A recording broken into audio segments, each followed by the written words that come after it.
यत्संकल्पात्तपति तपनो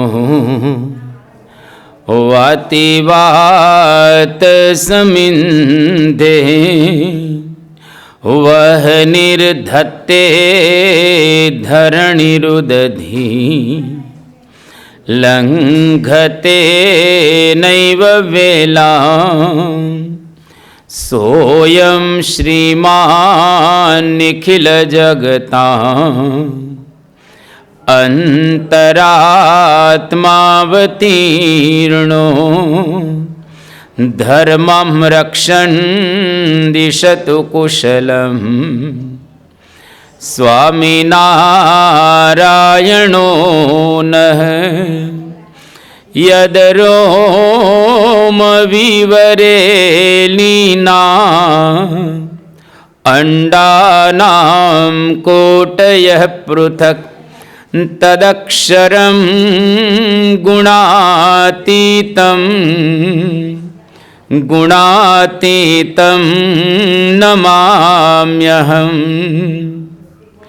भगवते श्री स्वामिनारायणाय नमो नमः। श्री अक्षर पुरुषोत्तमाभ्यां नमो नमः। श्री गुणातीतानंद स्वामी महाराजाय नमो नमः। श्री भगतजी महाराजाय नमो नमः। श्री शास्त्री जी महाराजाय नमो नमः। श्री योगी जी महाराजाय नमो नमः। श्री प्रमुख स्वामी महाराजाय नमो नमः। श्री महंत स्वामी महाराजाय नमो।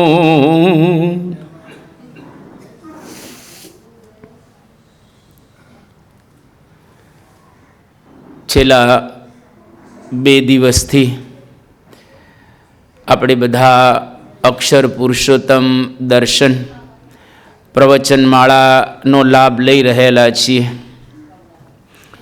આજે તૃતીય દિને આ અક્ષર પુરુષોત્તમ પ્રવચનમાળાનો આપણે દોર સાંધીએ. અક્ષર પુરુષોત્તમ પ્રવચનમાળાની અંદર આપણે બધા સાંપ્રદાયિક આપણું તત્વજ્ઞાન રહેલું છે એ તત્વજ્ઞાનને સમજવાનો નમ્ર પ્રયાસ કરી રહેલા છીએ. જ્યાં સુધી આપણને મૂળ ન સમજાય ત્યાં સુધી કોઈ દિવસ ડાળીઓ પાંદડા સમજાશે નહીં. એટલા માટે મૂળ બરાબર રીતે આપણને સમજાવવું જોઈએ. એટલે અહીંયા આગળ એ મૂળને સમજવાનો આપણે પ્રયાસ કરી રહેલા છીએ અને એના માટે આપણે બધા જ ઉદ્યત થયેલા છીએ. તો ગઈકાલે આપણે આ પ્રવચનમાળાના અંતમાં વાત કરેલી હતી કે ભગવાન સ્વામિનારાયણ આ ધન્ય ધરા ઉપર પધારી અને એમણે આપણને 5 તત્વનું જ્ઞાન આપ્યું. જીવ, ઈશ્વર, માયા, બ્રહ્મ અને પરબ્રહ્મ. આ 5 તત્વો જો બરાબર રીતે આપણે સમજી શકીએ, એનું બરાબર રીતે આપણને જ્ઞાન થાય તો સાંપ્રદાયિક રીતે આપણે ખૂબ સારી રીતે સમજણ ધરાવી શકીએ. બીજું, આ 5 તત્વનું જો આપણને જ્ઞાન થાય તો એના દ્વારા આપણે આપણા જીવનની અંદર કંઈક પ્રાપ્ત કરી શકીએ. એટલા માટે આ સાંપ્રદાયિક તત્વજ્ઞાન ખૂબ જ અગત્યનું રહેલું છે અને એના માટે આપણે એક નમ્ર પ્રયાસ કરી રહ્યા છીએ. શ્રીજી મહારાજે આ 5 તત્વની વાત પ્રથમનું 1લું વચનામૃત, પ્રથમનું 7મું વચનામૃત, સારંગપુરનું 6ઠું વચનામૃત અને અંત્યનું 10મું વચનામૃત. આ 4 વચનામૃતની અંદર 5 તત્વોનો ઉલ્લેખ કર્યો છે અને વાત કરેલી છે. આપણે પ્રાય આ વચનામૃતો તો વાંચતા જ હોઈએ છીએ. હું એવું સમજી લઉં, જે લોકો નિયમિત વચનામૃત વાંચતા હોય, 1 વચનામૃત અને 10 સ્વામીની વાતો, એટલા ઊંચી આંગળી કરો તો આમાં લગભગ 90% એવા બેઠેલા છે જે દરરોજ વચનામૃત વાંચે છે અને એનો અભ્યાસ કરી રહેલા છે. એટલે વચનામૃત તો આપણે દરરોજ વાંચન કરીએ છીએ. હવે કેટલું સમજીએ છીએ એ ખૂબ અગત્યનું રહેલું છે. ઘણી વખત વાંચી લઈએ પણ સમજાતું હોતું નથી, એટલે એને સમજવાનો આપણે પ્રયત્ન કરીએ છીએ અને હવે પૂર્ણ ટ્રેક ઉપર આપણે આવી ગયા. આજે આપણે જીવ તત્વનું જ્ઞાન પ્રાપ્ત કરવાનું છે, પણ એને પ્રાપ્ત કરતા પહેલા જ્ઞાન થવું એટલે શું અને જ્ઞાન શું છે? What is knowledge and how can we acquire knowledge in our life? આપણે આપણા જીવનની અંદર જ્ઞાન કઈ રીતે સંપાદન કરી શકીએ? and without knowledge we cannot sustain in our life. આપણે આપણા જીવનની અંદર જો સ્ટેબિલિટી લાવવી હોય, સ્થિરતા ને ધીરતા લાવવી હોય તો જ્ઞાન જોશે જ. એટલે શિક્ષાપત્રીની અંદર શ્રીજી મહારાજે જ્ઞાનની ડેફિનેશન આપી છે. કદાચ કોઈકને ખબર હોય તો ઊંચી આંગળી કરી શકે છે. મિલિનભાઈને 2-3 જણા બેઠા છે જેને ખ્યાલ છે કે વોટ ઇઝ નોલેજ. તો શિક્ષાપત્રીની અંદર મહારાજે કહ્યું, જ્ઞાનંચ જીવ માયેશ રૂપાણામ સુષ્ઠુ વેદનમ. બરાબર રીતે સમજો. જીવ, ઈશ્વર, માયા, બ્રહ્મ અને પરબ્રહ્મના સ્વરૂપને સુષ્ઠુ વેદનમ, ખૂબ સારી રીતે જાણવું, એને કહેવાય નોલેજ. આપણે જાણીએ છીએ, બધાને ખ્યાલ છે. એમ નોર્મલ તો તમને બધાને ખ્યાલ જ છે, પણ આ પ્રવચન માળા સુષ્ઠુ વેદનમ એટલે કે એને સારી રીતે જાણી શકીએ એના માટે એનો પ્રારંભ કરેલો છે. તો આ સારી રીતે આપણે જ્ઞાનને સંપાદન કરવું છે. જો ઇન્ફોર્મેશન અને નોલેજ આ બે જુદી વસ્તુ રહેલી છે. દુનિયાની અંદર તમે ઇન્ફોર્મેશનવાળા હોઈ શકો પણ નોલેજવાળા ન હોઈ શકો. તમને દુનિયાનું ઘણું બધું આવડતું હોય, જાણતા હો, પણ એનો મતલબ એવો નથી કે તમે જ્ઞાની છો. You have so many informations, that means કે તમે જ્ઞાની નથી. માહિતી તમારી પાસે છે ચોક્કસ, પણ માહિતીમાંથી ફોર્મેશન થાય, that is most important part of our life. આ ખરેખર અગત્યનું એ રહેલું છે. એટલે આ ઇન્ફોર્મેશનમાંથી, માહિતીમાંથી ફોર્મેશન એટલે કે એને બરાબર રીતે આપણા જીવનમાં એપ્લાય કરી શકીએ એના માટે આ પ્રવચનમાળા રહેલી છે. તો માહિતી ઘણા બધાનો હોય, જેમ કે નારદજી હતા, અને નારદજીને માટે કેવું હોય તો એવું કહી શકીએ, he was the ocean of knowledge. Narad એટલે કે જ્ઞાનનો મહાસાગર નારદજી હતા. તો નારદજીની પાસે બધા જ પ્રકારનું નોલેજ હતું. દરેકને ખાસ વિનંતી કે સભા શરૂ થઈ જાય પછી કોઈ આગળ ન આવે, પાછળ જ એમને બધાને બેસાડી દેવાના. તો નોલેજ એ ખૂબ અગત્યનું રહેલું છે. એટલે ફોર્મેશન થાય એ આપણા જીવનની અંદર અતિશય અગત્યનું છે. ઘણી બધી માહિતી આપણે સમાજની અંદરથી ભેગી કરતા હોઈએ છીએ. નારદજીની થોડીક વાત કરીએ આપણે. છાંદોગ્ય ઉપનિષદની અંદર નારદજીની વાત આવે છે, અને નારદજીએ કેટલું જ્ઞાન સંપાદન કરેલું હતું એની વાત બહુ સુંદર લખાયેલી છે. નારદજી 20 વિષયની અંદર પીએચડી થયેલા હતા અને આ બધા જ વિષયો અઘરા. ઋગ્વેદ, યજુર્વેદ, સામવેદ, અથર્વવેદ, શિક્ષા, કલ્પ, નિરુક્ત, વ્યાકરણ, જ્યોતિષ, છંદ, પછી આ નક્ષત્ર વિદ્યા, પછી એ ન્યાય વિદ્યા, આ બધી જ વિદ્યાઓ નારદજીએ સંપાદન કરેલી હતી. હવે આટલી વિદ્યાઓ સંપાદન કરી અને નારદજી જાય છે ક્યાં? સનત કુમારની પાસે. યાદ રાખજો, સનત કુમારની પાસે જઈ અને નારદજી બોલે છે. એક્ઝેક્ટ હું તમને અહીંયા આગળ ઉપનિષદમાંથી સમજાવી રહેલો. શું નારદજી બોલે છે સનત કુમારની પાસે જઈને? કે સનત કુમારજી, પહેલાં તો હું તમને પ્રણામ કરું છું. પહેલાં પ્રણામ કર્યા અને કહ્યું કે મેં ઘણું બધું જ્ઞાન પ્રાપ્ત કર્યું છે, પણ મારા જીવનની અંદર દુઃખ અને શોક મળતા નથી. આટલું બધું જ્ઞાન સંપાદન કર્યા પછી જેની પાસેથી લોકો માર્ગદર્શન મેળવે છે, જેના દ્વારા લોકો આધ્યાત્મિક માર્ગે આગળ વધે છે, ધ્રુવ, પ્રહલાદને વાલિયા લૂંટારા જેવા, છતાં પણ નારદજીના જીવનમાં શોક છે. આશ્ચર્ય કહેવાય ને. તમારા દ્વારા ધ્રુવ, પ્રહલાદ અને વાલીઓ સુધરી જાય છે, છતાંય તમે શોકમાં રહેલા છો. એનો મતલબ એવો થયો, we have to know the real aspect of our life. આ અઘરું છે. ખરેખર જીવનનું જે રહસ્ય છે ને, સિક્રેટ, એ જ્યાં સુધી નહીં સમજીએ ત્યાં સુધી કોઈ દિવસ ક્યારેય શોક ટળવાનો નથી. ગમે તેટલું તમે કરો ને, હજારો માણસોને જાગૃત કરી શકો, સારું છે, સમાજની એક સેવા રહેલી છે તમારી, પણ તમે એના દ્વારા જાગૃત નથી, તમે સુખી નથી.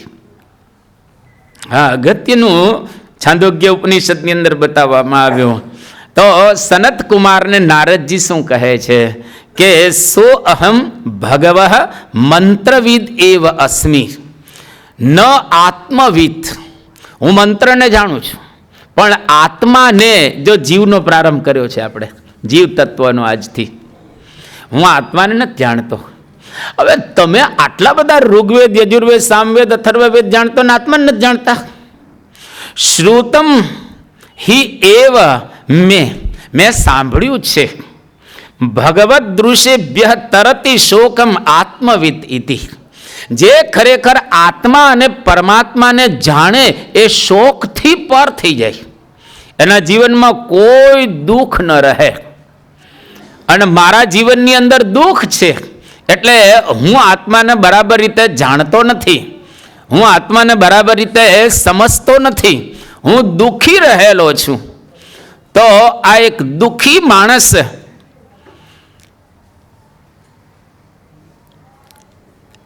નારદજી એ સનત કુમારને સમજાવી રહેલા છે. એટલે કે હું દુઃખી છું, સનત કુમારને કહે છે. હવે આટલું બધું મેળવ્યા પછી દુઃખી કેવી રીતે હોઈ શકે માણસ? અને નારદજી તો સાધુ સ્વભાવના એ પોતે હતા, અને છતાં પણ કહે છે કે હું દુઃખી છું. સો અહમ ભગવઃ શોચામી, હું શોક કરી રહ્યો છું. લોકો એક એક શબ્દ તો જુઓ તમે, કે હું શોક કરી રહ્યો છું. તમ માં ભગવાન શોકસ્ય પારમ તારયતો. હે સનત કુમારજી, તમારા જીવનમાં કોઈ શોક નથી, તમે આમ હેપી છો, આનંદિત છો, તમે ખુશ છો, અને હું દુઃખી રહેલો છું. તો હું તમારી પાસે આવ્યો છું કે મારો શોક તમે ટાળો, મારું દુઃખ તમે દૂર કરો, અને હું તમને વિનંતી કરી રહેલો છું. શોકમ તારયતુ, મારો શોક તમે તારો. કેમ? ઇતિ તમ હોવાચ, હું તમને ખરેખર કહી રહ્યો છું, તમે સાચું માનજો. ઘણી વખત શું આપણને કોઈક વાત કરે તો આપણે છે કે ના ના ના, તમારે જ બધું થઈ ગયું જ છે. એટલે ઓલો ખોટી ભ્રમણાની અંદર અટવાય.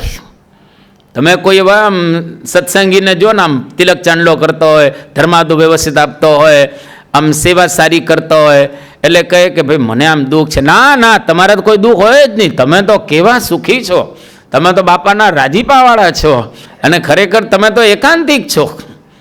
એટલે આપણે ભ્રમ ઉત્પન્ન કરે લોકો આપણી અંદર, અને આપણે એ ભ્રમમાં અટવાઈ જઈએ અને માનવાય મંડી જઈએ કે હું તો એકાંતિક છું, તો એવો ભક્ત રહેલો છું.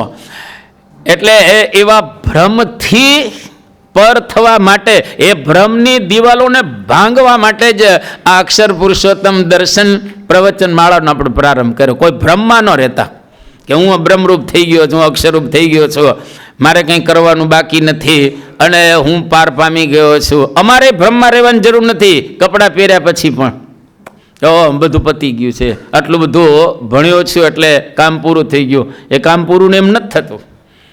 શોકમ પારયતો, અને મને શોકથી પાર કરો. તમે તારયતો, શોકથી મને ઓળંગાવો. કારણ કે બહુ જ મહાસાગર શોકનો રહેલો છે.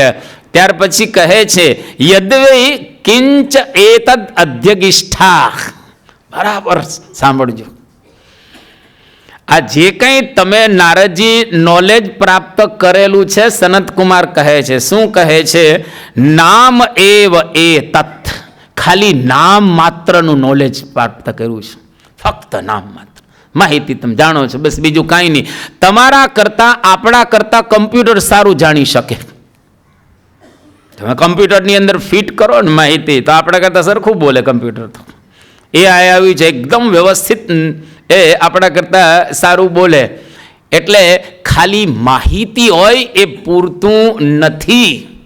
આપણને આત્માનું વ્યવસ્થિત નોલેજ હોવું જોઈએ, પરમાત્માનું વ્યવસ્થિત નોલેજ હોવું જોઈએ. મૈત્રેય ઉપનિષદ છે. હું આત્માની પૂર્વ ભૂમિકા બાંધી રહ્યો છું, નોલેજની. ખરેખર નોલેજ એટલે શું એમ, ત્યાર પછી આપણે આત્મા ઉપર હમણાં જ આવવાના છીએ. મૈત્રેય કૈલાસ પર્વતની અંદર જાય છે અને ત્યાં શંકર ભગવાન બેઠા છે. આ મૈત્રેય ઉપનિષદની અંદર લખવામાં આવ્યું છે. અને શંકર ભગવાન મૈત્રેયને કહે છે, શું કહે છે? ધનવૃદ્ધા વયોવૃદ્ધા વિદ્યાવૃદ્ધા તથૈવ ચ તે સર્વે જ્ઞાનવૃદ્ધસ્ય કિંકરાહ શિષ્ય કિંકરાહ. ધનવૃદ્ધા, આમાં ઘણા ધનવાન બેઠા છે. નારાયણભાઈ બેઠા છે, લાભભાઈ બેઠા છે, આપણા ગોબર કાકા બેઠા છે. આ બધા ધનવાનો કે ધનવૃદ્ધા, તમારી પાસે પૈસા રહેલા છે. ઘણા એવા છે વયોવૃદ્ધા, મોટા ભાગના જે લોકોની 70 વર્ષની ઉંમર થઈ ગઈ, ઊંચી આંગળી કરો. હા, વયોવૃદ્ધ કહેવાય. 70 વાળા છે ને બધા વયોવૃદ્ધ છે. વયોવૃદ્ધા હા. વિદ્યાવૃદ્ધા હા, જો મિલિનભાઈ બેઠા, વિદ્યાવૃદ્ધા હા, એને વિદ્યા સંપાદન બરાબર કરેલી છે. નિલેશભાઈ બેઠા જ પાછળ ડોક્ટર છે. વિદ્યાવૃદ્ધા હા, ભલે ઉંમર નાની છે પણ એ બેઠા છે, એ વિદ્યા એને સંપાદન કરેલી છે. તો કોઈ ધન સંપાદન કર્યું છે, કોઈ ઉંમરમાં મોટા રહેલા છે, કોઈ વિદ્યાની અંદર આગળ વધેલા છે, સારું છે. તે સર્વે જ્ઞાન વૃદ્ધસ્ય કિંકરાહ. જેની પાસે નોલેજ છે એની પાસે, નોલેજ બે પ્રકારના, એક લૌકિક ને અલૌકિક. અલૌકિક નોલેજ જેની પાસે રહેલું છે એના દાસ છે, શિષ્યના દાસ રહેલા છે. જો યોગીજી મહારાજ ને પ્રમુખ સ્વામી મહારાજની પાસે ક્યાં એવું લૌકિક નોલેજ હતું, મને કહો. યોગી બાપા 6 ચોપડી ભણેલા, પ્રમુખ સ્વામી મહારાજ 6 ચોપડી જ ભણેલા હતા, શાસ્ત્રીજી મહારાજે લગભગ એટલું જ ભણેલા હતા. પણ એની પાસે બીજા બધા કેવા કિંકરાહા, શિષ્ય કિંકરાહા, દાસના પણ દાસ રહેલા છે, શિષ્યના પણ દાસ રહેલા છે. એનો મતલબ શું થયો કે જ્ઞાન વૃદ્ધ થવું, જ્ઞાન સંપાદન કરવું, એના માટે આપણે ઉદ્યત થયેલા છીએ. જ્ઞાન જો આવશે તો તમામ શક્તિઓ ખુલી જશે અંદરથી. અને આ વાત આપણે જ કરીએ છીએ એવું નથી, પરદેશના ફિલોસોફરો પણ કરે છે, પણ એની દિશા નથી. ખરેખર આ વાસ્તવિકતા રહેલી છે. એક ફિલોસોફરની વાત કરીએ જેનું નામ છે ફ્રાન્સિસ બેકન. આ ઇંગ્લિશ ફિલોસોફર અને સાયન્ટિસ્ટ, બે સાયન્ટિસ્ટ પણ છે અને ફિલોસોફર પણ રહેલો છે. એ શું વાત કરે છે? નોલેજ ઇઝ પાવર, એટલે કે એક શક્તિ રહેલી છે. બીજા એક ફિલોસોફર છે વોલ્ટેર, ફ્રેન્ચ ફિલોસોફર અને હિસ્ટોરિયન. હવે આ શું વાત કરે છે? એકદમ તમે જો, હું એક્ઝેક્ટ એના શબ્દો બોલું છું. I absolutely do not approve of the happiness of ignorance. I want the pain of knowledge. અદ્ભુત શબ્દ એ વાપરે છે. મને અજ્ઞાનનું સુખ બિલકુલ મંજૂર નથી. અજ્ઞાન હોય અને માણસ સુખી હોય એ મને બિલકુલ મંજૂર નથી, પણ મારે જ્ઞાનનું દુઃખ જોઈએ છે. મારે જ્ઞાનનું દુઃખ જોઈએ છે. ભલે હું દુઃખી હોઉં પણ હું જ્ઞાની હોવો જોઈએ. એટલે એનો મતલબ એવો થયો કે જ્ઞાન સંપાદન કરવું એ જીવનનો એક સાર રહેલો છે. હવે એ પાંચે પાંચ આ તત્વોનું આપણે જ્ઞાન સંપાદન કરવા માટે બેઠેલા છીએ. આટલો બધો એ જ્ઞાનનો જબરજસ્ત એક મહિમા બતાવેલો છે. એટલે હવે આપણે આ પ્રવચન માળાના એકદમ ટ્રેક પર આવી ગયા, વ્યવસ્થિત ઓન ધ ટ્રેક, આપણે ટ્રેક ઉપર બરાબર રીતે આવી ગયેલા છીએ. એમાં પહેલું તત્વ રહેલું છે જીવ. જીવની અંદર આપણે એનું સ્વરૂપ અને ગુણધર્મો એને સમજવાનો પહેલાં પ્રયત્ન કરીશું. જીવ ઇટસેલ્ફ કેવો છે અને એની અંદર જે ગુણો રહેલા છે એ ગુણોનો આપણે સ્ટડી કરીશું, અભ્યાસ કરીશું અને સમજવાનો પ્રયત્ન કરીશું. શા માટે? તો જે આપણે છીએ એ આપણે આપણને સમજતા નથી. આખી દુનિયાને સમજીએ છીએ પણ આપણે આપણી જાતને જ ન જાણીએ તો એનો મતલબ શું કહેવાય? તમને પાડોશનો ખ્યાલ હોય, તમને અમેરિકાનો ખ્યાલ હોય, તમને ઇંગ્લેન્ડનો ખ્યાલ હોય, સારું છે. આખી લાઇબ્રેરી તમને મોઢે હોય, શું કામનું? લાઇબ્રેરી વચ્ચે જ રહેવાનું, તમારે બીજે ક્યાંય રહેવાનું જ નહીં. લાઇબ્રેરીની વચ્ચે તમારો ખાટલો હોય, ખાટલો બરાબર, ગામડામાં ખાટલા કેમ, તમારા લાઇબ્રેરીની વચ્ચે જ ખાટલો હોય, તો ખુરશી હોય, શું કામનું? તમને તમારું જ નોલેજ નથી તો એનો મતલબ શું છે? કોઈ મતલબ નથી. ખાલી આવ્યા અને ગયા એટલો જ મતલબ, બીજો કોઈ મતલબ જ એ રહેલો નથી. એટલે આ જ્ઞાન શ્રીજી મહારાજ વચનામૃતની અંદર આપે છે અને એટલું અદ્ભુત રીતે શ્રીજી મહારાજ સમજાય. પહેલાં જીવ કેવો છે એનું સ્વરૂપ આપણે સમજી રહેલા છીએ. મહારાજે વચનામૃતની અંદર વાત કરી છે. અંત્યનું 39મું વચનામૃત છે.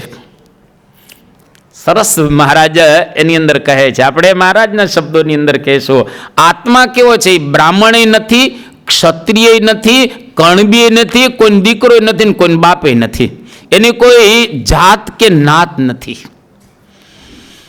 આત્માને કોઈ વર્ણ નથી. અત્યારે વર્ણ વિગ્રહ કેટલો ચાલી રહ્યો છે, તમે જો સમાજમાં, આખો સમાજ આ ક્યાં જઈ રહ્યો છે? સમાજ બ્રાહ્મણ, ક્ષત્રિય, વૈશ્ય, શૂદ્ર, કેટલી બધી ધમાલ ધમાલ ધમાલ આ સમાજની અંદર થાય છે. આત્માનો કોઈ નાતે નથી ને કોઈ જાતે નથી. લો, કોઈ નાત જાત રહેલી નથી આત્મા. અને નાત જાત માટે કેટલા ઝઘડાને બધું સમાજની અંદર થઈ રહેલું છે. ગોપાળાનંદ સ્વામી મહાન યોગી કે સભામાં સેટી જ આમ વાત કરતા હતા અને એમાં કંઈક કડવા પટેલના કંઈક સ્વભાવ વિશે ગોપાળાનંદ સ્વામીએ વાત કરી હશે, એમને જોઈ હશે એટલા માટે. તો એક સાધુ શું બોલે છે કે કડવાએ ક્યાં તમારો બાપ માર્યો છે? તો ગોપાળાનંદ સ્વામી કે હજી તો મીઠો ન થયો. સાધુને કપડાં પહેરી લીધા તો હજી તો મીઠો થયો નથી. એટલા માટે જો સાધુ થઈ ગયા પછી કડવાશ મટતી નથી. સાધુ થઈ ગયા પછી નાત જાતના ભેદો ટળતા નથી. તો તમે તો નાત જાતમાં ત્યાં જ રહ્યા છો, કેવી રીતે ભેદ ટાળવાના? એટલે પહેલાં અહીંયા આગળથી કેટલું સરસ શરૂઆત કરી. આપણે બ્રાહ્મણ નથી, આપણે ક્ષત્રિય નથી, વૈશ્ય નથી, શુદ્ર નથી, મારો કોઈ બાપે નથી ને હું કોઈનો દીકરો નથી. શ્રીજી મહારાજ કેટલું સુંદર સમજાવે છે. અને આત્મા તો સૂર્ય અને અગ્નિ જેવો તેજસ્વી છે. જેવો સૂર્ય તેજસ્વી, જેવો અગ્નિ તેજસ્વી, એવો જ આત્મા આપણો તેજસ્વી છે, પ્રકાશવાળો છે. ઇટ સેલ્ફ આત્મા. મારી સાથે રહેજો. બરાબર બરાબર, એકદમ સાથે રહેજો. આત્મા તેજસ્વી રહેલો છે નાનો, પણ એની અંદર પ્રકાશ છે. ઇટ સેલ્ફ પ્રકાશિત રહેલો. હવે અહીંયા આગળ ડૉક્ટર બેઠા છે, નિલેશભાઈ, એને આપણે પૂછીએ. અને એ હાર્ટ સર્જન છે, પાછા કાર્ડિયાક સર્જન કહે ને, કાર્ડિયાક એટલે એને હાર્ટ સંબંધિત બધો ખ્યાલ જ હોય. અને એની અંદરનું બહારનું કંઈ એની આજુબાજુનું જાણે ને. બરાબર, કદાચ આંખમાં એ ઊંડા ન ઉતર્યા હોય, બ્રેઇનમાં ઊંડા ન ઉતરાય, પણ હાર્ટમાં તો ઊંડા ઉતર્યા છે ને. અને આત્મા ક્યાં રહે છે? હૃદયમાં રહેલો છે. તો એને આપણે પૂછીએ કે તમે સ્ટડી કરતા હતા, કોઈ સૂક્ષ્મ દર્શક યંત્ર વડે તમને આત્મા દેખાયો છે? ઊંચી આંગળી કરો તો દેખાયો હોય તો. એને આત્મા જોયો ને, હી ડિડન્ટ સી આત્મા. એને કોઈ આત્મા દેખાયો નથી. એનો મત તો આત્મા છે તો આપણા શરીરની અંદર, અને તેજસ્વી છે. તેજસ્વી હોય તો દેખાવો તો જોઈએ ને. શ્રીજી મહારાજ અહીંયા આગળ કહે છે આત્મા તેજસ્વી છે, અગ્નિ જેવો રહેલો છે. અને સૂર્યનો જે પ્રકાશ, એનું કિરણ એ જળ છે, આત્મા જળ નથી, એ તો ચેતન છે. સૂર્યનું કિરણ હોય અથવા તો અગ્નિ હોય, એને તમે આમ અડો, ભલે તમે દજાવ છો, બરાબર, અગ્નિને અડો તો, પણ એ આમ હલશે નહીં. અગ્નિ પોતાની જાતે નહીં હલે, સૂર્યનું કિરણ પણ જાતે નહીં હલે. અને કીડી આમ ચાલતી હોય, મહારાજ કે કીડી ચાલતી હોય ને તમે અડો તો આમ જતી રહેશે, આમ જતી રહેશે. એનો મતલબ શું થયો? કે કીડી એ ચેતન છે, આત્મા જળ નથી. એ ચેતન વસ્તુ એ રહેલી છે. ત્યાર પછી મહારાજ કહે છે કે આત્મા જાણપણે યુક્ત છે, એની અંદર જાણપણું છે. શું જાણપણું છે હું પછી વાત કરી, એક એક વસ્તુ ખોલવીશ. કોઈ ઉતાવળે કરવી નથી પ્રવચન માળામાં, ક્યાંય આપણે જવું નથી. શાંતિથી આપણે સવારની કથાને ત્યાંથી અહીંયા આગળ લાવ્યા છીએ. હવે આ જે આત્મા છે, તેજસ્વી આત્મા આપણા શરીરની અંદર હૃદયમાં રહ્યો છે, એ આત્મા વારે વારે શરીરો બદલા જ રાખે છે. કેમ બદલા રાખે છે શરીર? એક શરીરમાં નથી ફાવતું એટલે બદલે છે, એકમાંથી બીજામાં જાય, બીજામાં ત્રીજામાં. કેટલા શરીરો બદલી નાખ્યા. શ્રીજી મહારાજ અહીંયા આગળ કહે છે કે જેટલું સમુદ્રનું પાણી છે એટલું આપણે માતાનું ધાવણ ધાવ્યા છીએ, અને અનેક જગ્યાએ આપણે મરાયા છીએ, અનંત વખત મરાયા, તો પણ હજુ જ્ઞાન થયું નથી. હલો, આટલી બધી વખત આપણે શરીર બદલી નાખ્યા તો હજુ જ્ઞાન થયું નથી, અને અનંત વખત મરાયા છીએ. અને આત્મા કેવો છે? તો કે આત્મા મરતોય નથી અને આત્મા જન્મતોય નથી. લો, આવા તેજસ્વી આપણે રહેલા એ છીએ. જેતલપુરનું બીજું વચનામૃત છે, એની અંદર આત્મા કેવો છે એની વાત કરે છે. કેવો છે? અછેદ્ય છે, એને છેદી ન શકાય. કોઈ પણ વસ્તુ હોય, ધારો કે આ વસ્તુ છે, હવે આને આમ તમે સોયથી આમ કરો કે સુયાથી આમ કરો તો આને છેદી શકીશું. આત્માને દુનિયાનું ગમે તેવું અસ્ત્ર હોય એનાથી આરપાર ન નીકળી શકે, છેદી ન શકે. અભેદ્ય છે, એને ભેદી ન શકાય. જેમાં દિવાલ છે, આમાંથી તમારે જવું હોય તો તમે જઈ શકો, એમાંથી ન જઈ શકાય, એમાંથી ભેદી ન શકાય. દિવાલને તોડવી પડે તમારે જવું હોય તો. આત્મા છે એને ભેદી શકાતો નથી, એમાંથી કંઈ પસાર નથી થઈ શકતું. અભેદ્ય છે, અછેદ્ય એ રહેલો છે, અને અવિનાશી છે, કોઈ દિવસ નાશ નથી પામતો. એ સંપૂર્ણ નાશ ક્યારેય પામતો નથી. અને મહારાજ કે ચૈતન્ય રૂપ છે. આ બધા શબ્દો આપણે સમજવાના છીએ પાછળથી. ચૈતન્ય રૂપ છે, ચૈતન્ય એટલે જ્ઞાન રૂપ છે આત્મા, અને જ્ઞાન એની અંદર ગુણ રહેલો છે. આ બેય છે. અત્યારે તમને થોડુંક અઘરું પડતું હશે, પણ આ છે. હવે આત્મા અંદર બેઠો બેઠો એ શું કરી રહેલો છે? મહારાજ સરસ રીતે સમજાવે છે કે નેત્ર દ્વારે કરીને એ જુએ છે. અંદર બેઠો બેઠો એ અહીંયા આગળ આવવું હોય અને આવીને પાછો જુએ આ બધું, અને કાન પાસે આવીને સાંભળી લે, નાક પાસે આવીને સૂંઘી લે, જીભ પાસે આવીને સ્વાદ લઈ લઈએ. તો આવો આત્મા એક આપણા શરીરની અંદર મન દ્વારા આવીને મનન કરે, બુદ્ધિ દ્વારા આવીને એ નિશ્ચય કરે, અને આ જુદા જુદા પ્રકારે આત્મા વર્તી રહેલો છે. નખથી શિખા, ટોપ ટુ ટોપ, એટલે કે આખા શરીરની અંદર વ્યાપીને રહ્યો છે. હવે નાનો ને આખા શરીરમાં પાછું વ્યાપીને કેવી રીતે રહે? કોઈ દી વિચાર વચનામૃતમાં આપણે કર્યો છે. અણુ આત્મા આખા શરીરને કેવી રીતે વ્યાપીને રહે એને સમજાવશું આપણે આગળ, જ્યારે આત્માના સ્વરૂપની વાત કરીશું ત્યારે વ્યવસ્થિત. આને એક એક શબ્દને આખું વચનામૃત ખુલી જશે, સ્વામીની વાતો ખુલી જશે, બધું ખુલી જશે. મારી સાથે બરાબર રીતે રહેવાનું તમારે એકદમ. તો આત્મા આખા શરીરની અંદર ટોપ ટુ ટો વ્યાપીને પોતે એ રહેલો એ છે. આવું જીવાત્માનું સ્વરૂપ રહેલું છે. હવે આ શ્રીજી મહારાજે વાત કરી, ઘણા બધા વચનામૃતોની અંદર આ પ્રકારની વાતો છે. આપણે હમણાં એનો સાર કરીશું. હવે આત્મા માટે શ્રીજી મહારાજે એક શ્લોક 105માં શિક્ષાપત્રીમાં કયો છે. કોઈને યાદ હોય તો ઊંચી આંગળી કરો. એમને એકને યાદ છે, શિક્ષાપત્રીનો 105મો શ્લોક. મહારાજ એવું કે, હૃત્સ્થોણું સૂક્ષ્મ ચિદ્રૂપો જ્ઞાતા વ્યાપ્યા ખિલામ તનુ જ્ઞાન શક્ત્યા સ્થિતો જીવો જ્ઞેયોચ્છેદ્યાદિ લક્ષણ. આવો એક આત્મા રહેલો છે. એ આત્મા ક્યાં? હૃત્સ્થ, એટલે કે હૃદયની અંદર બેઠેલો છે. અત્યારે હૃદયમાં બેઠો છે, હરતા ફરતા તોય હૃદયમાં બેઠો છે. જ્યારે આપણે રાત્રે સૂઈ જઈએ ને ત્યારે હૃદયમાં બેઠો હોય. જ્યારે આપણને સ્વપ્ન અવસ્થા આવે ને ત્યારે અહીંયા આગળ આવી જાય, આ કંઠમાં આવી જાય આત્મા. અને જ્યારે આપણે જાગીએ ત્યારે અક્ષીની અંદર, હૃદયની અંદર બેઠેલો છે એવું મહારાજ નથી લખતા. કેટલો સરસ શબ્દ, હૃદયાકાશમાં છે આત્મા. ક્યાં છે? હૃદયાકાશની અંદર છે. અમારા ગુરુજી અનંતાચાર્ય, અમે જ્યારે વેદાંત ભણતા હતા બેંગ્લોરની અંદર, અમે એને પ્રશ્ન પૂછેલો કે ગુરુજી, આત્મા હૃદયની અંદર રહેલો છે, તો હૃદય તો બહાર કાઢી નાખવામાં આવે છે. હૃદય હાર્ટ ટ્રાન્સપ્લાન્ટ કરવામાં આવે છે નિલેશભાઈ, બરાબર? હાર્ટ ટ્રાન્સપ્લાન્ટ કરવામાં આવે છે. જો હાર્ટ ટ્રાન્સપ્લાન્ટ કરવામાં આવે અને હૃદયમાં આત્મા હોય તો હૃદય બહાર નીકળી જાય છે. એટલે આત્મા બહાર નીકળી ગયો, માણસ શું થઈ જાય? મરી જાય ને. કારણ કે આત્મા નીકળી ગયો એટલે પૂરું ડેડ બોડી થઈ જાય ને, પૂરું થઈ ગયું. તો પણ માણસ મરતો નથી હાર્ટ ટ્રાન્સપ્લાન્ટ કરે છે. તો આત્મા ક્યાં છે? હૃદયાકાશમાં. એકદમ બરાબર રીતે સમજ્યા. હૃદયાકાશ, હૃદયની અંદર જે આકાશ છે એની અંદર આત્મા રહ્યો છે. હૃદયમાં આકાશ છે. આકાશ કોઈ દિવસ હરતું ફરતું નથી.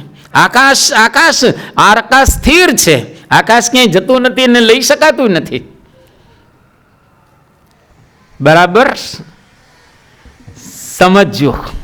આકાશ હલતું નથી, આકાશ ક્યાંય જતું નથી. ધારો કે આપણી અંદર આકાશ છે ને બ્રહ્માંડમાં આકાશ છે, બ્રહ્માંડ ભાંગી જાય તો આકાશ ભાંગતું નથી. સમજાણું? ઊંચી આંગળી કરો જેને સમજાણું હોય. 5-10% સમજાણું છે, બરાબર? એટલે હવે હૃદયાકાશમાં આત્મા રહ્યો છે. હૃદયની અંદર આકાશ કહેતા અવકાશ છે, જગ્યા છે. એમાં આપણા આત્માને આપણે સ્થિર કરીને રાખેલો છે, ભગવાને જ રાખેલો છે. નહીં કે હૃદયમાં. કારણ કે હૃદય નીકળે તો આત્મા તો ત્યાં પડ્યો રહે. આત્મા બહાર ન જાય. જેવો આત્મા બહાર ગયો એટલે કાર્યક્રમ આપણો થઈ ગયો પૂરો. અને ડેડ બોડી હોય એના હૃદયના આકાશની અંદર આત્મા છે નહીં. એટલે હૃદય આકાશની અંદર આત્મા રહ્યો છે, અર્થાત ત્યાં આકાશ છે એની અંદર રહેલો છે. અને ત્યાં રહ્યો આખા શરીરને પ્રકાશિત કરી રહેલો છે. આકાશ એને તમે કંઈ ન કરી શકો. જે છે એમ જ છે. એ શરીરનું અંદરનું આકાશ હોય, બહારનું આકાશ હોય, બ્રહ્માંડની બહારનું આકાશ હોય, અનંત કરોડો બ્રહ્માંડની અંદર જે આકાશ છે, સ્પેસ છે, સ્પેસ હલતું નથી અત્યારનું સાયન્સ પણ. એટલે આપણો આત્મા હૃદયાકાશની અંદર રહ્યો છે. હૃદયની અંદર આકાશમાં રહ્યો, એટલે એ આકાશમાંથી બીજા આકાશમાં, બીજામાં, ત્રીજામાં ફર્યા રાખે આમ. એટલે આપણે જ્યારે હાર્ટ ટ્રાન્સપ્લાન્ટ કોઈનું જોઈએ છીએ તો એનો આત્મા ત્યાં જ રહ્યો છે. હૃદય નીકળી જાય. હૃદય તો એક ડિવાઇસ છે, એ તો સાધન છે, એ તો જેમ મશીન હોય એવું મશીન છે શરીરને ચલાવવા માટે. અત્યારે આર્ટિફિશિયલ હાર્ટ પણ આવી ગયા છે સમાજની અંદર. આર્ટિફિશિયલ હાર્ટ, આપણું તો આ રિયલ હાર્ટ કહેવાય. આર્ટિફિશિયલ હાર્ટ બેસાડી દેવામાં આવે તો માણસ જીવે છે પાછો. એનો મતલબ કે ત્યાં આકાશ તો છે, ત્યાં આત્મા રહેલો છે. હૃત્સ્થ પછી કેવો છે? અણુ સૂક્ષ્મ. બરાબર. અણુ કોઈ જોયો છે? ઊંચી આંગળી કરો તો અણુ કોઈ જોયો છે? મિલિનભાઈ તમે જોયો છે અણુ? અચ્છા, અણુ વિશે તમે સાંભળ્યું છે ને? એટમ વિશે તમે સાંભળ્યું છે? જે લોકો ફિઝિક્સ ભણતા હશે એને ખ્યાલ છે. જે લોકો ફિઝિક્સના વિદ્યાર્થીઓ, એટલે ઊંચી આંગળી કરો તો મારે જાણવું છે. ફિઝિક્સના વિદ્યાર્થીઓ ઊંચી આંગળી હરખી કરો. બરાબર છે, 5-7 જણા બેઠા ફિઝિક્સના વિદ્યાર્થી. હવે એટમ છે, એટમની અંદર 3 પાર્ટિકલ છે, ઇલેક્ટ્રોન, પ્રોટોન અને ન્યુટ્રોન. બરાબર છે. અને અણુને જોઈ શકાય છે, અણુને તોડી શકાય છે. આત્મા કેવો છે? અણુવત સૂક્ષ્મ. અણુ જેવો નથી, એના જેવડોય પણ સૂક્ષ્મ. અણુ જેવો, જેમ અણુ સૂક્ષ્મ છે એવી રીતે આત્મા સૂક્ષ્મ છે, અતિશય સૂક્ષ્મ છે, દેખાતો નથી. અણુ તો દેખાય છે, એને તમે જોઈ શકો છો. અત્યારે દુનિયાની અંદર માઇક્રોસ્કોપ શોધાયેલા છે. કેવા? તો કે નાની વસ્તુને 1,00,000 ગણી મોટી કરી દે. પાછી ઘડિયાળ છે, બરાબર. આ ઘડિયાળને ધારો કે માઇક્રોસ્કોપની સામે રાખવામાં આવે તો આ 1,00,000 ઘણું મોટું તમને બતાવે. પણ એવું કોઈ ડિવાઇસ હજુ શોધાયેલું નથી. આત્મા દેખાય એટલે કેટલું સૂક્ષ્મ હશે. ઇલેક્ટ્રોન, ન્યુટ્રોન અને પ્રોટોન ત્રણેય દેખાય છે. પાછા ત્રણેય દેખાય છે. આ અણુને તોડવા માટે, એટમને તોડવા માટે જર્મનની અંદર કહેતા, જર્મનીમાં એક મોટું બોગદું બનાવેલું, બહુ લાંબુ, અને એની અંદર અણુને તોડ્યો. અને એ જે ધડાકો થયો, તોડી નાખે એવો ધડાકો થાય. અણુ બોમ્બ જ્યાં ફૂટવામાં આવે એ ધડાકો કેવો હોય? જે હિરોશીમા અને નાગાસાકી ઉપર આ 2 બોમ્બ ઝીક્યા અને ધડાકા થયા, લગભગ 40-40 હજાર તો ત્યાં ને ત્યાં ઓન ધ સ્પોટ વરાળ થઈ ગયા સીધા જ. તો એની તાકાત અણુબોમ્બમાં બહુ જ હોય છે. આત્મા અણુથી ને સૂક્ષ્મ છે, અતિશય સૂક્ષ્મ. કેવો છે? કોઈ જોયો નથી, છતાંય દેખાય છે પાછો. લો, આપણા સંપ્રદાયમાં એ વાતો પ્રસિદ્ધ છે. સ્વરૂપાનંદ સ્વામી, મિલિનભાઈ, આત્માને દેખતા હતા. યોગીઓ આત્માને દેખે છે. ભગવાન આત્માને જોઈ રહેલા છે. આપણે પણ આપણા આત્માને જોઈ શકીએ. વી કેન સી અવર સોલ. આપણે આપણા આત્માને જોઈ શકીએ. લો, એટલે મૂળભૂત નોલેજ ન હોય એટલે દેખાય નહીં. એટલે ભલે થોડું અઘરું પડે, પણ અઘરું પાડવું છે આ વખતે, એની જે થાય તે. એટલે તો આત્માને જોઈ શકાય છે. આત્મા પણ આત્માતિશય સૂક્ષ્મ રહેલો છે. ચિદ્રૂપ. આત્મા ચૈતન્ય છે. આત્મા જળ નથી, એ હલે છે, ચાલે છે, એની અંદર ચેતન તત્વ છે. સેલ્ફ ચેતન તત્વ. આમ તમે જુઓ કેવું આ એનું સ્વરૂપ કહેવાય. અને પાછો અહીંયા આગળ મહારાજ કહે છે, જ્ઞાન શક્તિથી, હું આગળ સમજાવવાનો છું, જ્ઞાનાશ્રય અને જ્ઞાન ગુણ પણ આત્માની અંદર છે અને જ્ઞાન સ્વરૂપ પણ પોતે છે. અત્યારે આ વિષયને છેડતા નથી, પણ પછી એને આપણે વ્યવસ્થિત છેડીશું, એક દ્રષ્ટાંત દ્વારા સમજાવીશું અને પ્રયોગે કરીશું. આપણે સભા પ્રયોગ માટેની છે ને આ તો આત્મા જ્ઞાન શક્તિથી આખા શરીરની અંદર વ્યાપ્ત રહેલો છે. પોતે અણુ છે, પણ છતાંય પગમાંય આત્મા છે, ઉપરે આત્મા છે, અહીંયા આગળ આત્મા છે, આંગળીઓમાં આત્મા રહેલો છે, નાકમાં છે, અને છીંક આવે તો બહાર નથી નીકળી જતો પાછો. બધી જગ્યાએ આત્મા રહેલો છે. એટલે એ આખા શરીરની અંદર વ્યાપીને આત્મા આ રહેલો છે. જ્ઞેય, એને જાણવો જોઈએ. અછેદ્યાદિ લક્ષણ. અછેદ્ય, અભેદ્ય વગેરે લક્ષણો દ્વારા આત્માનું જ્ઞાન આપણે પ્રાપ્ત કરવું જોઈએ. હવે થોડાક વચનામૃતો છે, હું ખાલી તમને એનો ઉલ્લેખ કરીને આપણે આગળ જશું એટલે તમને ખ્યાલ આવશે કે આટલા બધા વચનામૃતની અંદર શ્રીજી મહારાજે કેટલી અદ્ભુત વાત કરી છે. પ્રથમનું 23મું વચનામૃત, એમાં મહારાજ કહે છે કે જીવ જાગ્રત, સ્વપ્ન ને સુષુપ્તિ, આ ત્રણ અવસ્થા, સ્થૂળ, સૂક્ષ્મ ને કારણ, એ ત્રણ દેહ એનાથી પર અને ચૈતન્ય રૂપ છે. હા, મહારાજે વાત કરી છે. સારંગપુરનું પહેલું વચનામૃત, મહારાજ કે આત્મા શુદ્ધ, અવિનાશી, અજર, અમર, જ્ઞાનરૂપ, સુખરૂપ અને સત્તારૂપ છે. અમારે એક પ્રશ્ન તમને પૂછવો છે. આ તો તમને સમજાય છે, આત્મા અછેદ્ય છે, અભેદ્ય છે, અજર છે. અજર એટલે જે આત્માને જરાવસ્થા નો આવે, વૃદ્ધાવસ્થા નો આવે. મારે એક વૃદ્ધને ઊભા કરવા છે અહીંયા આગળ. કોને ઊભા કરીએ? ઓલા ભાઈ ઊભા થાવ, તમે નવા આવ્યા છો ને એટલે ઊભા થાવ, ઊભા થાવ તમે. અને સામે જુઓ, સભાની સામે જુઓ તમે, આમ સભાની. આ વૃદ્ધ છે, બરાબર છે, બેસી જાવ. હવે હા, વૃદ્ધ થઈ ગયા છે. હવે એના તમે જો વાળ ધોળા થઈ ગયા છે, શરીર થોડું જાડું છે, બરાબર છે. ડાયટ હવે ન થઈ શકે, હવે ડાયટ ન થાય કારણ કે કાર્યક્રમ પૂરો થઈ ગયો, ખાવું જ પડે એટલે અઘરું છે. આ વૃદ્ધ થઈ ગયા છે. તો આત્મા વૃદ્ધ નથી થતો, લો એવો ને એવો રહે, એવો ને હવે એ એક જેવો છે એવો જ રહે, કોઈ દિવસ એ ઘરડો જ થતો નથી આત્મા. તો અહીંયા આગળ મહારાજે એ વાત કરે છે. અને શુદ્ધ છે, અવિનાશી છે. આપણે ખોટા ભ્રમમાં બેઠા છે કે મને કામ છે, ક્રોધ છે, લોભ છે, આ છે, તે છે. આપણે શુદ્ધ અને પવિત્ર જ છીએ. આપણે પવિત્રતા ક્યાંય લેવા જવાની નથી, આપણી અંદર શુદ્ધિ રહેલી જ છે. અને આત્મા જ્ઞાનરૂપ છે ને સુખરૂપ છે. આપણે નોલેજેબલ છીએ, વી આર નોલેજેબલ પર્સન્સ. આપણે કોઈ સામાન્ય નથી, પણ આપણને ખબર નથી. હવે મારે પ્રશ્ન પૂછવો છે, આત્મા સત્તારૂપ છે. Can you give me answer? What is સત્તારૂપ? બોલો. બિલકુલ ખોટું, બિલકુલ ખોટું, બિલકુલ ખોટું, દિશા જ ખોટી છે. એટલે we don't know the meaning of સત્તારૂપ. શું સત્તારૂપ શું છે? આત્મા સત્તારૂપ છે.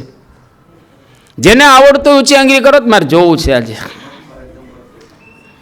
ખોટું છે, બોલો. ખોટું છે. એનો મતલબ એવો થયો, તમે વચનામૃત તો વાંચો છો ને,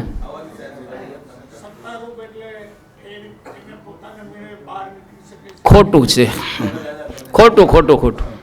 કોઈ દિશા જ નથી એમ. વોટ ઇઝ સત્તારૂપ? બોલો માં.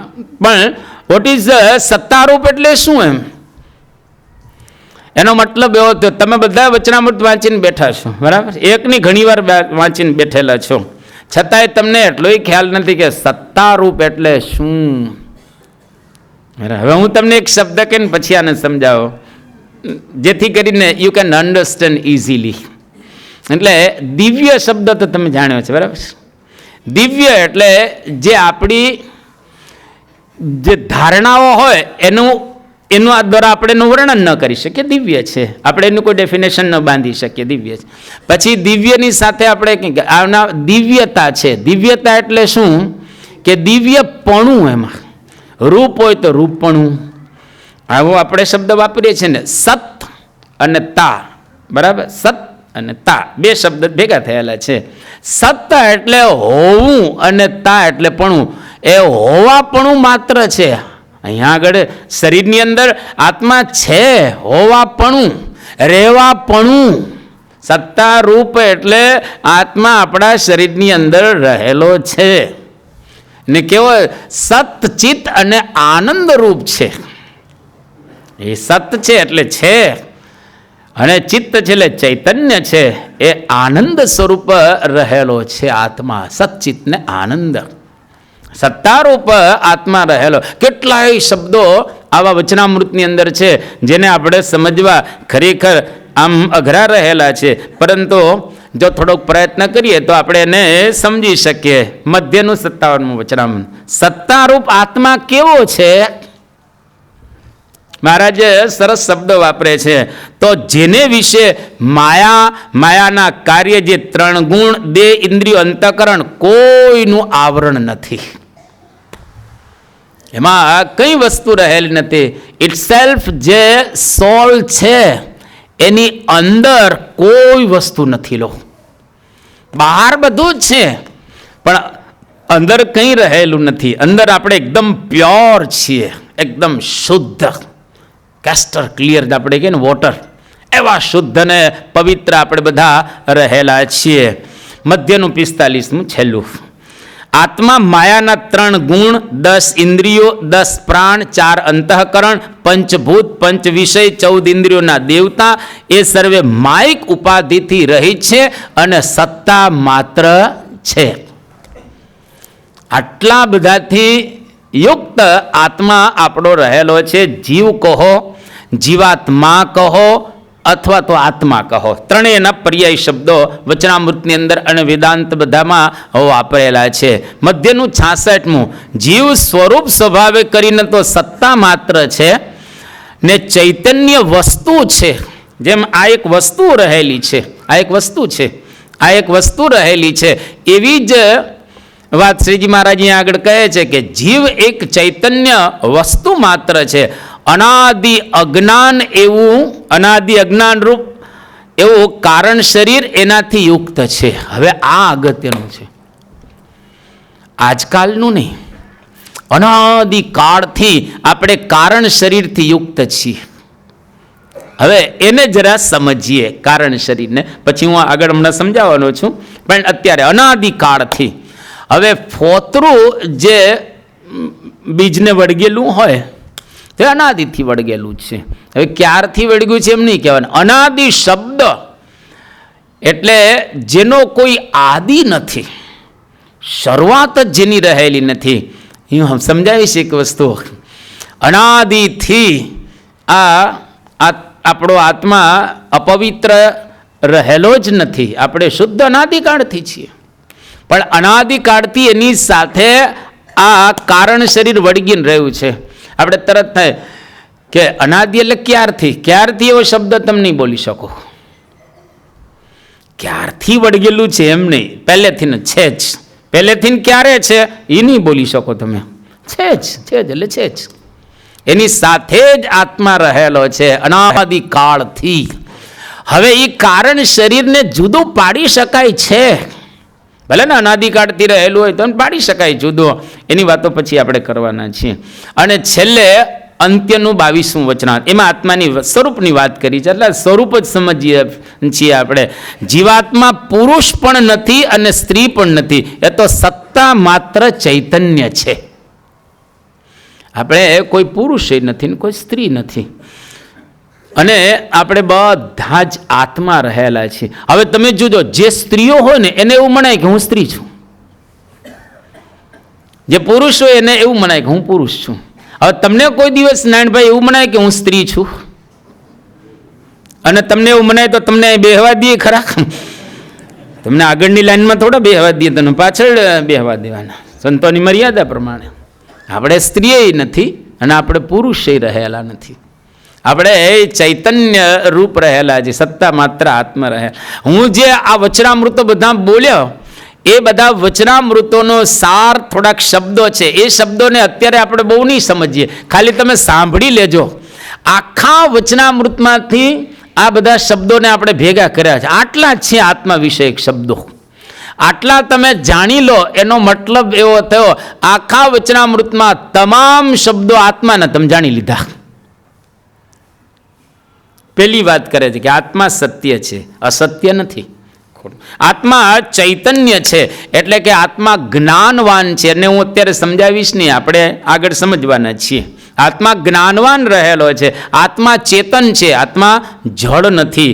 આત્મા જ્ઞાન રૂપ છે અને આત્મા સુખરૂપ છે. હવે જ્ઞાન રૂપ અને જ્ઞાન એમાં ગુણ છે, એ શું છે એને સમજીશું પછી.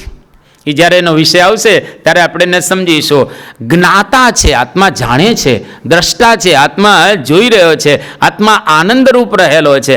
આત્મા સચ્ચિદાનંદ રૂપ રહેલો છે. આત્મા શુદ્ધ રહેલો છે. આત્મા પ્રકાશમાન રહેલો છે. આત્મા પ્રકાશક પણ છે. પોતે પ્રકાશ છે અને બીજાને પ્રકાશિત કરી રહેલો છે. આત્મા અરૂપ છે. આ શબ્દને સમજીએ. હવે અરૂપ એટલે જેનું કોઈ રૂપ જ નથી આત્માનું. લો, વાયુ કોઈ જોયો હોય તો ઊંચી આંગળી કરો. વાયુ જોયો તો,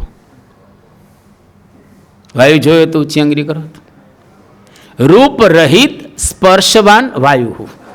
આ વાયુની વ્યાખ્યા નવી ન્યાયમાં બતાવવામાં આવી છે. વાયુ રૂપ રહિત છે અને છતાંય સ્પર્શવાન છે. વાયુ છે, મને અનુભવ થયો અહીંયા ફૂંક મારી એટલે, પણ વાયુ દેખાતો નથી. એટલે છે તો ખરો ને વાયુ. જો એમાં રૂપ નથી પણ એનો અનુભવ થાય છે. એમ આત્માની અંદર કોઈ રૂપ નથી પણ આત્મા છે ખરો. એનો મતલબ કે રૂપ રહિત હોઈ શકે, એની સત્તા હોય. હા, મારા જે શબ્દમાં સૂક્ષ્મ છે, અણુ સ્વરૂપ છે, અવિનાશી છે, બ્રહ્મરૂપ છે આત્મા. આપણે થવાનું છે જ નહીં બ્રહ્મરૂપ. લો, આપણે ટ્રાય જ નહીં કરવાની બ્રહ્મરૂપ થવાની. આપણે છીએ જ. આપણને આશ્ચર્ય લાગે કે બ્રહ્મરૂપ થવું જોઈએ, અક્ષરરૂપ થવું જોઈએ, એકાંતિક થવું જોઈએ, ફલાણું ટીકડું. આપણે કેટલા શબ્દો દરરોજ સાંભળીએ છીએ અને પારાયણો, પ્રવચનો, નાન તેન એટલું હો કરીએ છીએ ને કેટલો બધો ખર્ચ કરી નાખીએ છીએ. આપણે બ્રહ્મરૂપ છીએ, થવાનું ક્યાં છે જ આપણે. અને વચનામૃતમાં છે જ બ્રહ્મ સ્વરૂપ છીએ. લોયાનું બીજું વચનામૃત, એક વચનામૃતના આવો શબ્દ હોય, બ્રહ્મ સ્વરૂપ છીએ આપણે. લો, આપણે મહંત સ્વામી મહારાજની નીચે શું લખીએ છીએ? પ્રગટ બ્રહ્મ સ્વરૂપ મહંત સ્વામી મહારાજ. બરાબર, આપણે પોતે જ બ્રહ્મ સ્વરૂપ છીએ. લોયાનું બીજું વચનામૃત વાંચજો. અત્યારે એની વાત નથી કરતા, આવશે ત્યારે કરશું. ગુણાતીત છીએ. ગુણાતીતાનંદ સ્વામી ગુણાતીત હતા, આપણે ગુણાતીત છીએ. સારંગપુરનું 9મું વાંચજો. દેહાતીત આપણે રહ્યા છીએ, દેહથી પર રહેલા છીએ. હૃદયસ્થ આત્મા છે કાર્યાણીનું 12મું, એ પણ આપણે જાણી લીધું. કર્તા પણ છે, ભોગતા પણ છે અને અનાદિ કારણ શરીરે યુક્ત પણ છે. અછેદ્ય, અભેદ્ય, અજર, અમર અને નાત જાતથી રહિત, સ્ત્રી નથી ને પુરુષ નથી. બરાબર, આટલું આત્માનું સ્વરૂપ આપણે જાણ્યું. હવે તો મારા ખ્યાલથી ક્લિયર થઈ ગયું હશે આત્મા કેવો છે. બરાબર, હવે પ્રશ્ન પૂછું તમને કે આત્મા ક્યાં રહે છે? ઊંચી આંગળી કરો. આત્મા ક્યાં રહે છે? ખોટું. હૃદય આકાશમાં આત્મા રહે છે. હૃદયમાં નહીં, ક્યાં? હૃદય આકાશની અંદર. જોરથી બોલો, આત્મા ક્યાં રહે છે? હૃદય આકાશની અંદર આત્મા રહે છે, નહીં કે હૃદયની અંદર. બરાબર છે. તો આત્મા હૃદયાકાશની અંદર રહે છે. એ જીવાત્મા કેવો છે? તો અહીંયા આગળ થોડુંક તમે સાંભળજો. 3 દેહથી જુદો છે. બરાબર છે, સ્થૂળ, સૂક્ષ્મ અને કારણ. 10 ઇન્દ્રિયોથી પણ આત્મા કેવો છે? જુદો રહેલો છે. 14 ઇન્દ્રિયોના દેવતા છે, એની વાતો પણ આપણે કરીશું. એ 14 ઇન્દ્રિયોના દેવતાથી પણ આત્મા જુદો રહેલો છે. 10 પ્રાણ છે આપણી અંદર. 10 પ્રાણના નામ આવડતા હોય એટલે ઊંચી આંગળી કરો. એક જણો બેઠો છે, પૂછવું નથી આપણે. બરાબર, પ્રાણ, અપાન, સમાન, વ્યાન ને ઉદાન, નાગ, કુર્મ, કૃકલ, દેવદત્ત ને ધનંજય. આ 10 પ્રાણ રહેલા. 10 પ્રાણનો રોલ શું છે એ વાત કરવામાં આવશે. આપણે વાત કરીશું, સાંભળીશું આગળ. એ 10 પ્રાણથી પણ આત્મા જુદો છે. 4 અંતઃકરણ એનાથી જુદો છે, એની પણ વાત કરીશું આપણે. 3 ગુણ છે, એનાથી પણ જુદો છે, એની પણ આપણે વાત સાંભળીશું. અને 3 અવસ્થા એનાથી આત્મા જુદો છે, એની પણ વાત આપણે બરાબર સાંભળવાના. છતાં આપણને કેમ મનાતું નથી કે હું આ બધાથી જુદો છું? છીએ તો ખરા, પણ કેમ માની શકતા નથી આપણે? શું પ્રોબ્લેમ થાય છે? અને તમે દરરોજ આવો છો પાછા, એવું નથી કે, અને તમે તો આવો છો ને જાઓ છો પાછા ઘરે. તમે તો પાછા આવો છો અને જાઓ છો. અમે તો અહીંયા રહીએ છીએ. લો, આખો દિવસ મંદિરમાં જ રહેવાનું અમારે, અને શાસ્ત્રોનું પઠન કરવાનું, પાઠન કરવાનું, કથાઓ સાંભળવાની, કથાઓ કરવાની, તોય મનાતું નથી. કેમ મનાતું નથી આપણને? શું તકલીફ પડે છે? કેમ? તો પહેલી વાત, કોઈ દિવસ પ્રેક્ટિસ કરી નથી. પ્રેક્ટિસ આપણે કોઈ દિવસ નથી, કોઈ દિવસ વિચાર જ કર્યો નથી. બીજી વાત. ત્રીજી વાત, કોઈ દિવસ છૂટા જ પડ્યા નથી આપણે આત્માથી, અને કોઈ દિવસ રિગરસ પ્રેક્ટિસ આપણે કરી જ નથી. કોઈ પણ વસ્તુ તમારે પ્રાપ્ત કરવી હોય તો પ્રેક્ટિસ તો કરવી પડે ને, બરાબર? મહેનત તો કરવી પડે ને, વિચાર તો કરવો પડે ને, એ વગર કંઈ થઈ શકે નહીં કોઈ દિવસ. જો ક્રિકેટરો ક્રિકેટની પ્રેક્ટિસ કરે તો સારું રમી શકે ને, એ પ્રેક્ટિસ કરે તો રમી શકે. જે લોકો કલાકાર હોય, એક્ટર કહીએ કે બીજા કલા, પ્રેક્ટિસ કરે છે કે નથી કરતા? દરરોજ પ્રેક્ટિસ કરે. સંગીતકાર હોય, અહીંયા આગળ મંગલ સ્વામી બેઠા સંગીતકાર છે. જે સંગીતકાર હોય એ સંગીતની પ્રેક્ટિસ કરે છે ને, સારે ગમ પધની આખો દિવસ સારે ગમ પધની કર્યા જ રાખે પ્રેક્ટિસ. અને કોઈ પ્રવચનકાર હોય, પ્રેક્ટિસ તો કરવી પડે ને પ્રવચનની, ગોઠવવું તો પડે ને. હું મારી ઓફિસમાં ગોઠવીને તો આવું ને, એમણે સીધું બોલવા જ માંડવાનું. શું બોલવાનું મને ખબર તો પડવી જોઈએ ને, કે આજે મારે આ પીરસવાનું છે, એટલે મારે ઉપર પ્રેક્ટિસ તો કરવી પડે ને, કે આજે મારે આ બોલવાનું છે ને આવી રીતે બોલવાનું છે. નહીંતર તમે ઊંઘી જાઓ ને. અત્યારે કોઈ ઊંઘતા નથી, સુરેશભાઈ જાગે છે પાછા, એટલે કોઈ ઊંઘતા નથી. તમે બધા જ વ્યવસ્થિત જાગ્રત રહેલા છો તમે. એટલે પ્રેક્ટિસ તો પ્રવચનકારને એની કરવી પડે ને સ્વાભાવિક રીતે. તો આપણે કોઈ દિવસ આત્માને, આપણી અંદર જે રહેલો છે એને શરીર, ઇન્દ્રિયો, અંતઃકરણ આનાથી જુદો છે એવી પ્રેક્ટિસ કોઈ દિવસ કરી છે? અને જેને પ્રેક્ટિસ 1 કલાક શાંતિથી કરી હોય એ ઊંચી આંગળી કરો તો મારે જાણવું છે આજે. આમ પ્રેક્ટિસ કરી હોય એવી એ કંઈ બેઠો નથી. પ્રેક્ટિસ વગર ગમે તેટલા વર્ષો સત્સંગ કરશો, યાદ રાખજો, ગમે તેટલા વર્ષો સત્સંગ કરશો એવા ને એવા જ રહેવાના છો. Practice makes a man perfect. બરાબર છે? ડીડ યુ અન્ડરસ્ટેન્ડ મિલિનભાઈ? ખોટું છે, બરાબર? આમ છે થોડું અડધું સાચું છે, આમ હાવ ખોટું ન કહેવાય. Perfect practice makes a man perfect. બરાબર છે નિલેશભાઈ? Perfect practice makes a man perfect. Practice તો બધા કરતા હોય છે, પણ પરફેક્ટ પ્રેક્ટિસ કરવી. ખોટી પ્રેક્ટિસ કરો તો મરી જવાય ને. એક વખત એક ભાઈ સારંગી શીખવા માટે ગયો, અને જે સારંગીનો માસ્ટર હતો એની પાસે ગયો, અને એમને કહ્યું કે મારે સારંગી શીખવી છે. તો કોઈ ચાલો આવો. અને ત્યાં આગળ બધાની ફી જુદી જુદી હોય ને, એમ આને વાત કરી કે મારે શીખવી છે ને મારી ફી, તો કે તારી ફી આ પ્રકારની. તો કે હું તો શીખ્યો છું, એટલે એના કરતાં મારી ફી ઓછી હોવી જોઈએ ને, કારણ કે મને થોડુંક આવડે છે. એ કે તારી ફી ડબલ. તું શીખ્યો છે ને એટલે તારી ફી ડબલ લેવામાં આવશે. એ કે કેમ? તો કે પહેલાં જે શીખેલું ખોટું છે ને એને ભૂંસવું પડશે એનું, અને હવે સાચું શીખવાડવા માટે ડબલ ફી તારી. એટલે perfect practice makes a man perfect. તમારે બરાબર પરફેક્ટ પ્રેક્ટિસ કરવી પડે, અને પરફેક્ટ પ્રેક્ટિસ ન કરીએ તો આત્માના સ્વરૂપનું આપણને જ્ઞાન ન થાય. મહારાજે અને ગુણાતીતાનંદ સ્વામી ઘણી જગ્યાએ વાતો કરી છે. આખી ઉંમર પ્રયત્ન કર્યા રાખે, એમણે કંઈ પ્રેક્ટિસ ન કરે તો કાંઈ ન થાય. એટલે બરાબર રીતે જાણી અને પ્રેક્ટિસ કરવી પડે. જો Guinness book of world records એની અંદર બધા રેકોર્ડ્સ બનાવે છે ને, એની લોકોએ પ્રેક્ટિસ બરાબર કરેલી જ હોય છે, વ્યવસ્થિત પ્રેક્ટિસ એ કરેલી હોય છે.